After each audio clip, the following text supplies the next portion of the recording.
academia também de língua, como é, por exemplo, o caso da Espanha, não é? Que é uma academia de língua, e com uma seção muito numerosa e muito competente de filólogos espanhóis. Mas, curiosamente, os fundadores da academia tinham uma ideia muito segura do que vinha a ser a língua portuguesa. Eles achavam, e já isso os autores românticos trabalhavam nesse sentido, embora não usassem essa expressão que ficou célebre na linguística histórica da unidade na diversidade. Mas os autores românticos, de um modo geral, desde Gonçalves Dias, depois passando a José de Alencar, depois passando a Machado de Assis, que em 1871 escreveu um ensaio para uma revista de língua portuguesa, uma revista escrita em português, mas publicada em Nova York, não é? Um ensaio intitulado Individualidade do Brasil. Não é? Todos esses escritores sabiam que a língua apresentava uma unidade com a tradição portuguesa. E essa visão desses autores românticos, não é? Chegou a ser espelhada no primeiro artigo do Estatuto da Academia Brasileira de Letras. O primeiro artigo do Estatuto reza o seguinte: compete à Academia Brasileira de Letras o cultivo da língua e da literatura nacional. Examinemos que os fundadores não usaram o que seria possível, num outro sentido, o cultivo da língua e da literatura nacionais, usando o adjetivo no plural, que abarcaria tanto o conceito de língua como o conceito de literatura. Mas eles não fizeram assim, não por uma possibilidade de concordância nominal, que a língua permite, mas pela expressão de um desejo muito firme. A língua é uniforme, a língua é patrimônio comum ao Brasil e a Portugal. Agora, o que cabe especificamente, particularmente, à cultura brasileira é a literatura nacional. Então, este primeiro artigo do Estatuto reflete bem o que os nossos fundadores imaginavam do que vinha a ser língua. A língua, um patrimônio comum. À época, as duas nações, já que os falantes de português da África estavam incorporados politicamente a Portugal. Então, os nossos fundadores tinham uma ideia muito clara de que a língua era comum a Portugal e ao Brasil. Agora, a literatura, essa sim, a literatura, essa seria expressão da nacionalidade brasileira. E este critério de observação e esta opinião não fica somente na concordância do adjetivo nacional somente com literatura. Fica também expressa no desejo do trabalho da academia.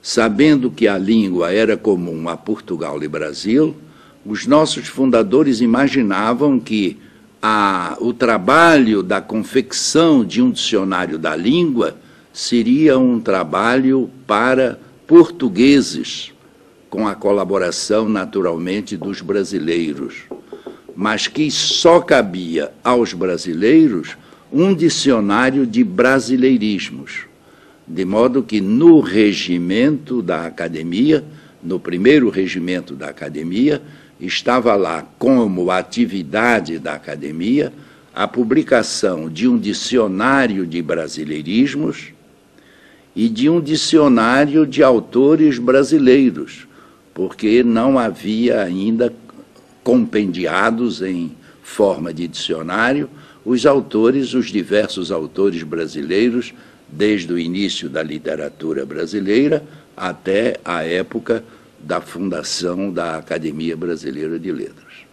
Naturalmente, em vista ainda dos primeiros passos de pródromos do que hoje nós chamamos geografia linguística, os nossos fundadores não tinham assim uma ideia, como hoje nós temos, da complexidade de fixar no território brasileiro aquilo que é especificamente do Brasil e que poderia receber o nome de brasileirismos. O nosso querido e saudoso mestre Celso Cunha tem, inclusive, um trabalho intitulado Que é Brasileirismo? E ao final deste trabalho fica uma ideia muito nebulosa do que compete realmente taxar de brasileirismo uma expressão, um giro sintático, uma construção lexical do que vem a ser realmente brasileirismo. Não é?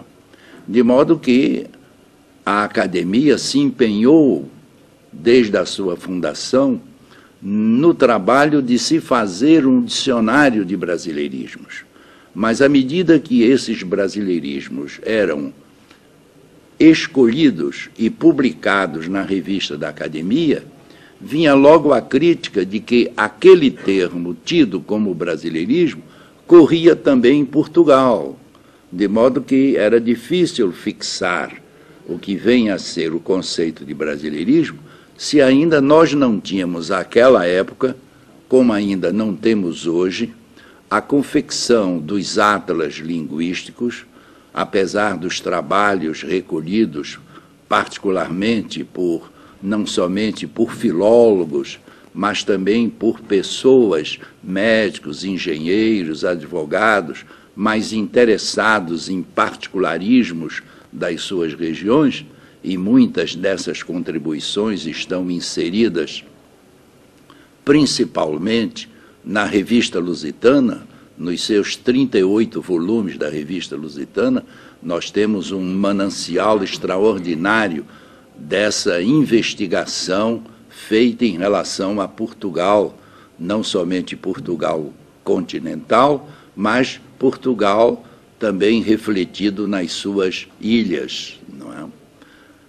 Ora, no Brasil, esses estudos começaram muito tarde, graças ao entusiasmo de Serafim da Silva Neto, que foi um dos nossos grandes luminares, e que trabalhou muito para a confecção dos atlas linguísticos no Brasil. Não somente Serafim da Silva Neto, mas também o prestígio de Celso Cunha, o prestígio não somente acadêmico, mas também o prestígio político de Celso Cunha, no sentido de preparar uma equipe dirigida, uma equipe que funcionou inicialmente na Universidade da Bahia e que teve como principal orientador o professor Nelson Rossi. Nelson Rossi foi a Portugal estudar fonética com os foneticistas portugueses, à época, com trabalhos de laboratório, tendo em vista que esses atlas linguísticos precisavam de uma transcrição não somente fonética, mas também fonológica. E, inicialmente, a Universidade da Bahia, graças ao empenho e ao trabalho de Nelson Rossi, a Universidade da Bahia publicou, na década de 50 para 60, o Atlas Prévio dos Falares Baianos. Depois, essa mesma equipe trabalhou para a publicação do Dicionário da Paraíba e trabalhou também, auxiliou a publicação de outros atlas parciais no Brasil. Mas estamos ainda muito longe de uma distribuição, de um conhecimento mais atento e vigilante. E como esses trabalhos são publicados com um discurso de tempo muito rápido, muito longo, fica difícil, quando nós pegamos a obra publicada, sabermos se esta obra reflete atualmente o que existe como particularidades linguísticas nas regiões estudadas. Mas, mesmo assim, esse trabalho presta relevante serviço. Entretanto, não temos ainda cobertas todas as regiões do Brasil.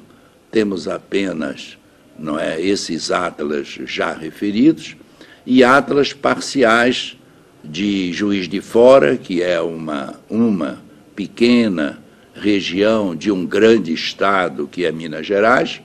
Temos também um atlas parcial do Rio de Janeiro.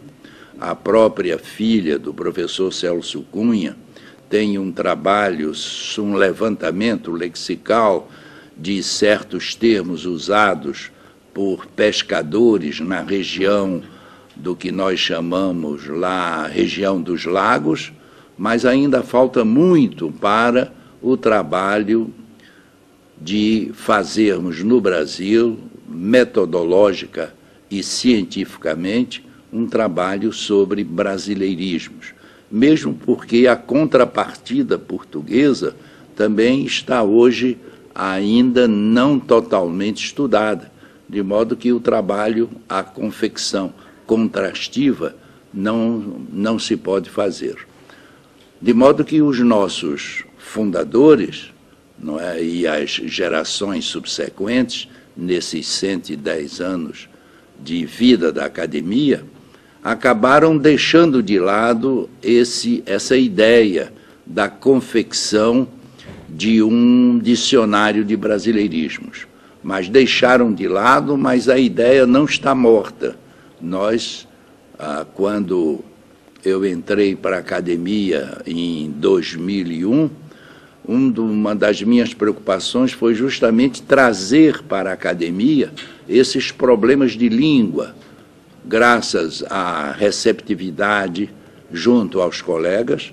Pudemos criar uma coleção. A academia possuía duas coleções, uma coleção Afrânio Peixoto, mais antiga, e outra coleção mais moderna, coleção Austrégésilo de Ataíde. E, graças a uma indicação minha, nós criamos na academia a coleção Antônio de Moraes Silva, em homenagem ao nosso grande lexicógrafo do século XIX, não é? Aliás, já no final do século XVIII, ele publicou a primeira edição do seu livro, do seu dicionário, calcado no que o Blitou havia publicado no dicionário, no vocabulário latino-português, mas, apesar de ser uma obra construída à sombra do vocabulário de Blitou, desde a primeira edição, o nosso Antônio Moraes Silva tem uma colaboração muito especial, muito própria, e essa colaboração própria se concretiza na segunda edição desse dicionário, que foi publicado em 1813. É a segunda edição, mais propriamente, o Dicionário de Moraes. É interessante observar que Moraes, sendo natural do Rio de Janeiro, como diz no frontispício do dicionário, se tenha dedicado a isso. Eu tenho uma ideia, mas não passa de ideia, não passa de um palpite, que precisa de uma averiguação maior, mas eu atribuo esse interesse de Antônio Moraes Silva para os dicionários e a modernidade técnica, lexicográfica para a época, ele adquiriu quando, fugindo a uma perseguição religiosa em Portugal, não é? Ele foi para a Inglaterra. E nós sabemos que a Inglaterra sempre foi uma grande